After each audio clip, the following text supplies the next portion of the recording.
I was having severe stomach pains, nauseated, and just not feeling good at all. So I went up to the hospital, and the emergency doctor came back and said, "You have a large mass on your large intestines." And so I made an appointment to have a colonoscopy. And then the doctor called me and said, "Miss Brandon, you have cancer." I had surgery, started chemo, but unfortunately I got sick again. The doctor came in and said, "Miss Brandon, you stage 4, and there's nothing else we can take and do for you." When I was on the chemo, I couldn't, I didn't have no energy. It seems like I was just laying in the bed all day long and just praying and asking God that I don't want to leave like this. My family was calling around trying to get me into a clinical trial. And one day, Hopkins called me and gave me a date to come in. They took my weight and swiped my mouth. And 3 weeks later, I get a phone call, and the doctor said, "I got some great news for you. We have a clinical trial that you matched up perfect for." And I was like, "Are you for real?" When Vanessa came to us, she had 2 years of therapies and none of them actually worked.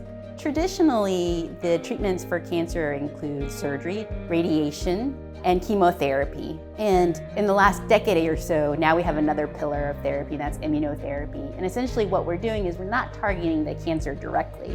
We're targeting the patient's immune system to recognize the tumor as foreign and then treat the cancer by getting the immune cells to clear the tumors.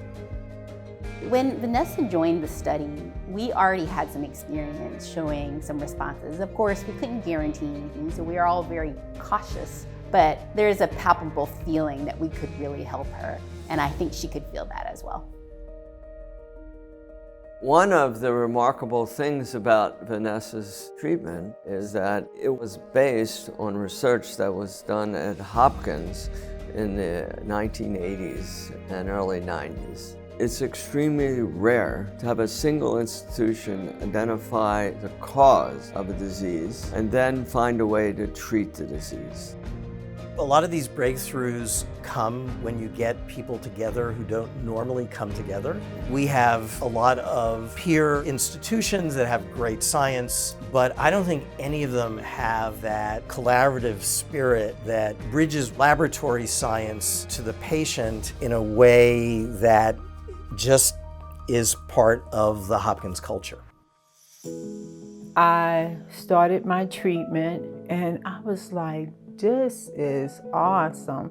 I was not feeling as sick as I was. My tumors was shrinking. My blood work was good. And then they were saying that you don't have to come in for the treatments anymore. It's like ring the bell, And so I drove that day and I just had to pull to the side and I just screamed and cried, just so thankful.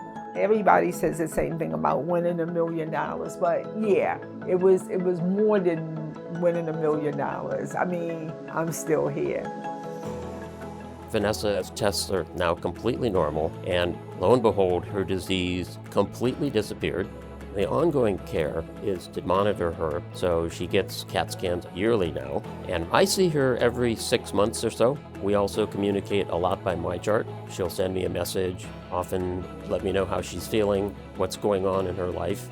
My hope is that she continues to remain disease-free for the rest of her life, that she leads a long and good life, and that she can have days, weeks, months when she isn't thinking about cancer all the time.